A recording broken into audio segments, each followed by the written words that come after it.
Should you do sumo, conventional, or trap bar deadlifts when you're training? Hello there, my friends, and welcome back to my YouTube channel. I'm Dr. Alyssa Olenick, a PhD in exercise physiology, strength, running, cardio, hybrid training coach, and this is Corey Davis, my coaching partner in crime, coach of the Lyss method, and co-partner here today. And we're gonna break down our favorite type of deadlift, which form that you should be using, strength and weaknesses of each one, and essentially when and why we pick using different forms of deadlifting, and what one might be best for you. So to start, Corey, what's your favorite kind of deadlift? Trap bar. Trap bar is my favorite for sure. Yeah. I'm historically a conventional deadlift girly, although I'm starting to become a trap bar convert, and hot take, I don't like sumo deadlifting. I secretly love sumo deadlifting. So we can talk about it in this conversation today. Yeah, so Corey and I, for the record, both have historically impressive deadlifts. So we are the people here to tell you today how we have deadlifted 600 pounds. Yep.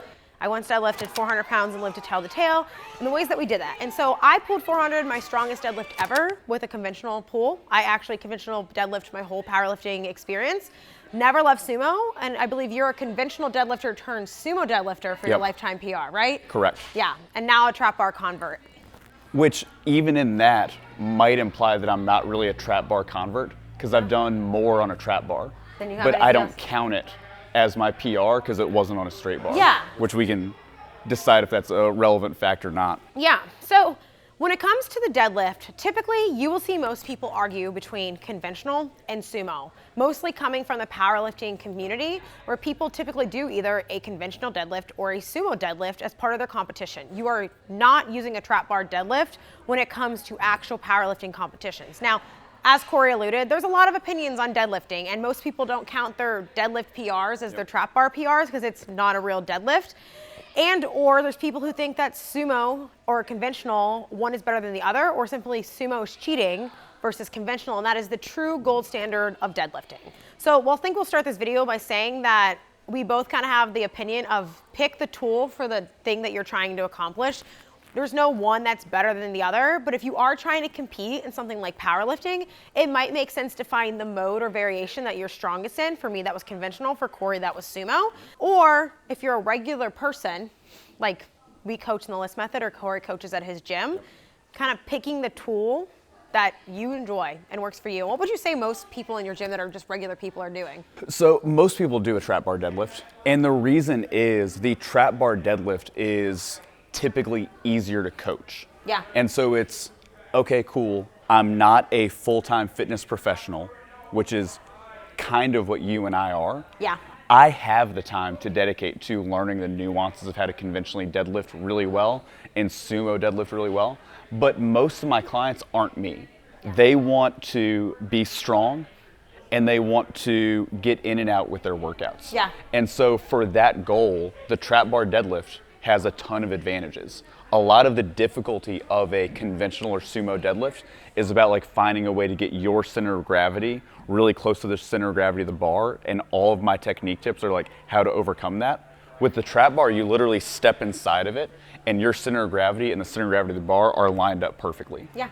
Trap bars also typically have higher handles, so like if you have some sort of mobility restriction, it's easier to get into a good position. So if it's just like, hey, I have 3 hours a week with this person and I'm trying to get them to get stronger, fitter, I'm trying to get them to train their upper body, their lower body, their core. I want them to have some like fun aesthetic sort of exercises. Yeah. Then a trap bar deadlift is my answer the majority of the time. Yeah, so I guess that's a good way. We'll segment with trap, I guess, then talk about the other two, because there's, I think, a little bit more nuance on deciding between the two of those, because I agree with that from the stance too of, if you want to conventionally deadlift or sumo deadlift and traditionally deadlift, by all means do it.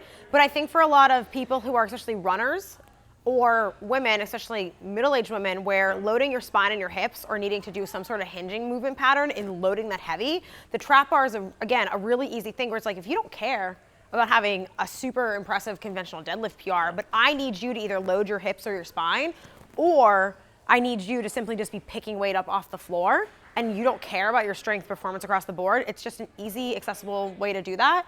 So again, it sounds like we're being more pro trap bar. I feel like I'm moving into my trap bar era of deadlifting. I'm starting to slowly become a convert there.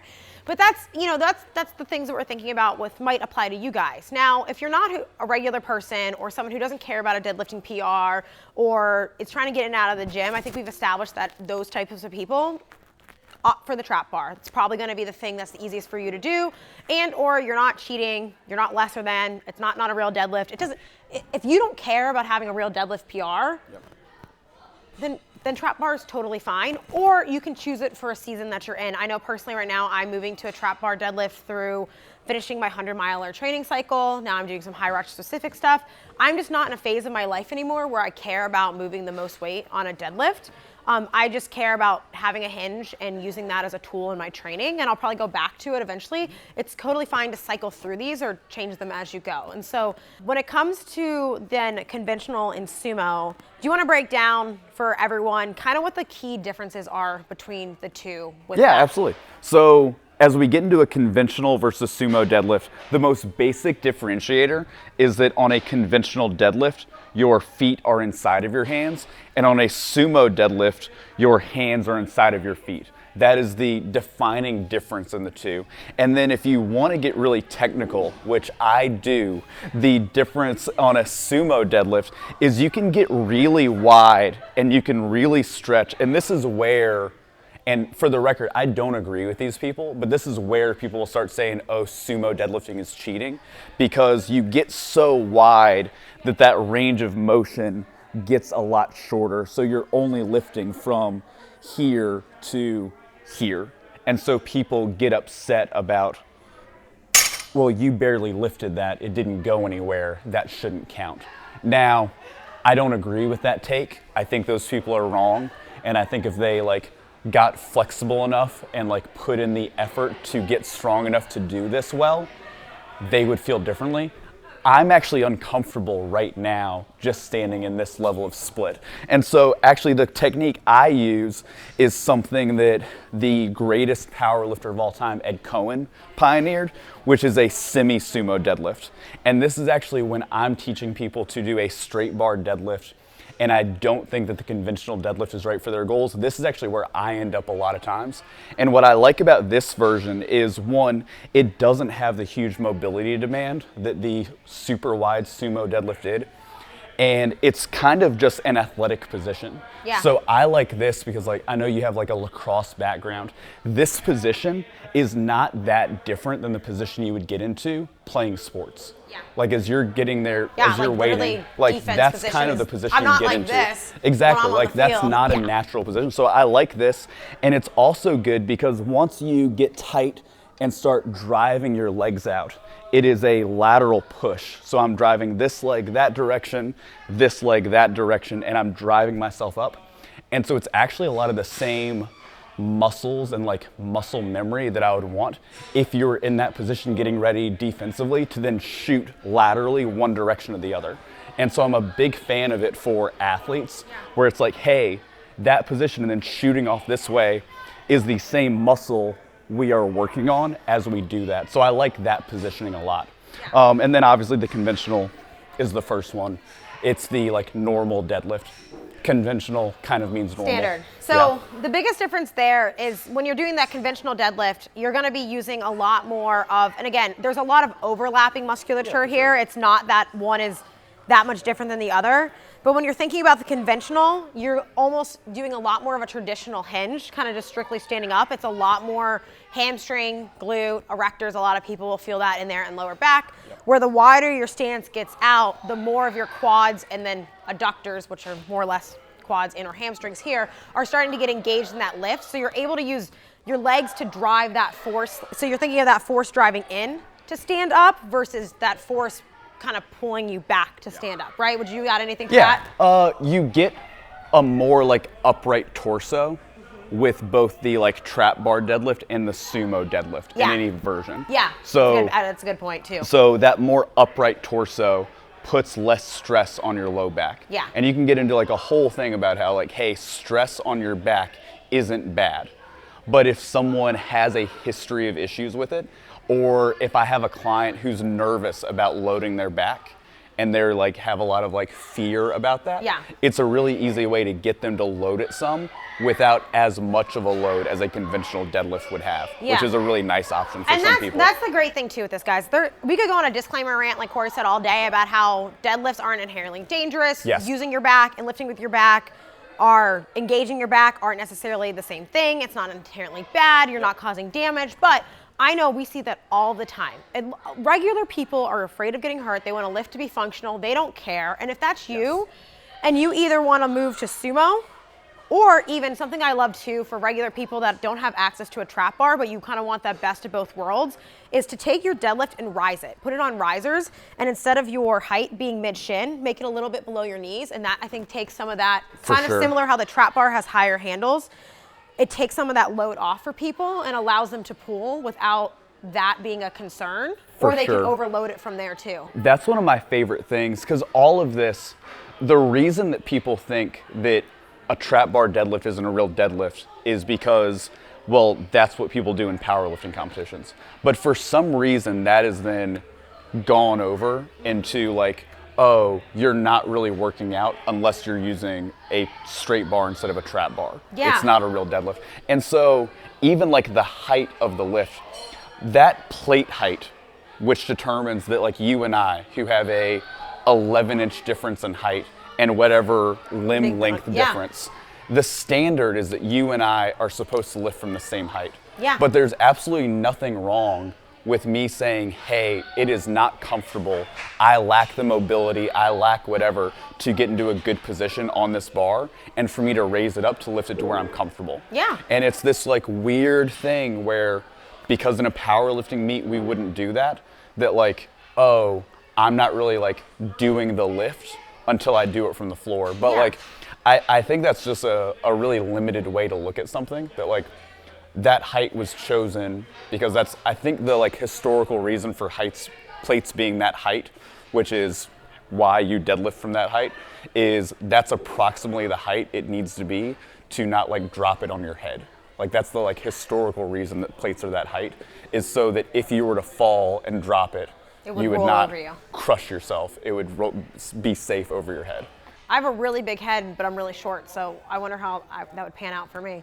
Let's not do it on camera. Let's not find out. Let's find out Let's after. not do it on camera. But yes, but so to use that as the reason of like, oh, I'm a failure because I deadlift off 1-inch blocks or 2-inch blocks or 3-inch blocks is just false to me. Yeah, and I think this is what we're really trying to hit home for you guys, is it's the answer nobody likes to hear, and that's the it depends. You could probably put it depends across the screen, sparkling Luke, our videographer. It really depends on your goal of the lift, your own anatomy, your comfort level and confidence, and or what you like. If you're not competing, lift it the way you like, but you can modify these lifts. I know the deadlift is probably the one that people get the most fearful around. Yeah. Maybe the deadlift and it's squat. Intimidating. It's intimidating. It has dead in the name. It has dead in the name. So don't be afraid to modify, adjust, try your stances, do different things, or elevate things to make them work for you, or don't feel bad about the mode that you're using. If you are a client or a prospective client looking to train with us, we have options for conventional deadlift, sumo deadlift, elevated deadlift, trap bar deadlift, and or non-barbell versions of deadlifts like dumbbells, kettlebells as well, because at the end of the day, the most important thing that you're doing is you're hinging and you're picking something up off the floor. I think everyone's training should be picking something up off the floor to some degree. That's a very, I know, functional gets a bad rap, but you really want to think, when we think about fundamental or foundational movement patterns we want to be training in the gym, everyone should pick something up off the floor. Yeah, I think I can confidently say that. I would agree with that. And that's what changing it from this is the only deadlift that counts to you need to have something in your program where you pick something off the floor. A thing I like to impart on clients is like, this is the one movement that you'll do under load outside of the gym. So like bench press, love that. I've never once been in a situation out in the real world where I'm stuck underneath. You never had to push a car off of you? Not from underneath it. Oh, wow. Yeah, never happened. I've never like had something heavy on my back and said like, wait 1 second, let me squat up and down a couple times. Like that isn't a thing. But like you do need to pick stuff up off the floor. So I think that's a really good thing to do in a gym, in a controlled environment where you can learn how to do it safely. And from that standpoint, it's really why I like having people know how to do a trap bar deadlift and a conventional and a sumo deadlift, because they all have at merit. some point you want to know how to do all of them. Me, my so that short you can self, pick picking up literally anything when me and my husband have to move furniture Yeah. is literally a sumo. Maybe I'm better at sumo than I thought. Maybe. 'Cause that's how I have to move objects. Yeah. But I think that's a great additional point here too as well, is that I encourage most people to rotate them. Honestly, rotate through them or do different variations. Just like with your accessory work, you rotate through things. You know, in the Lyss method, I do give clients personally the freedom to pick whatever variation they want, because I know that that can be personal. But in your own training, we've even said this with clients before, like, hey, if you've been doing conventional for the first 9 months, feel free to switch in our hypertrophy block where it's not strength focused to sumo, to mix something up, or do trap bar in our athletic block if you don't care about your deadlift progression.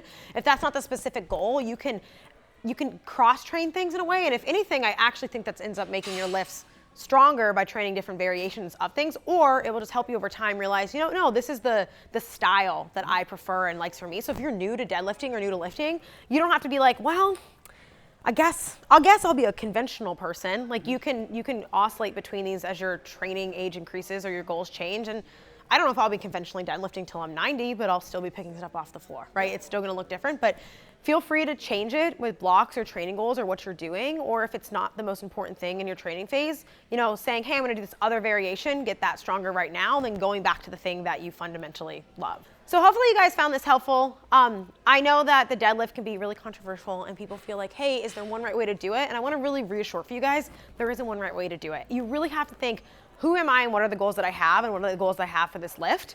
And for most of you watching this, if you're coming from my channel or, you know, my ecosystem, you either are training for hybrid concurrent training goals. Most of you aren't planning on competing in some national level powerlifting meet anytime soon, or you're just a regular everyday person who's trying to get stronger or learn how to strength train. And with that, all of these variations can work. There's not one that's concrete. The only time it really matters is if you have a specific goal, you're competing for something, you're gonna have to pick conventional or sumo. And the only caveat to all of this is if you're a CrossFitter, you're gonna have to probably do conventional. That's just that's the sport that makes you pick. So if you want a sport that makes you pick, maybe CrossFit's right for you. But you can do our Metcon program and still do trap bar and we won't tell anyone. So if you guys found this helpful, let us know below what questions you have about lifting, what else you want to learn about, if there's anything else that you would love to hear us kind of coach you through in this manner on what's the best thing to do, and or if you have any questions for us simply below, let us know and we're happy to help. Otherwise, make sure you hit that subscribe button so you don't miss our next video, and I'll catch you there.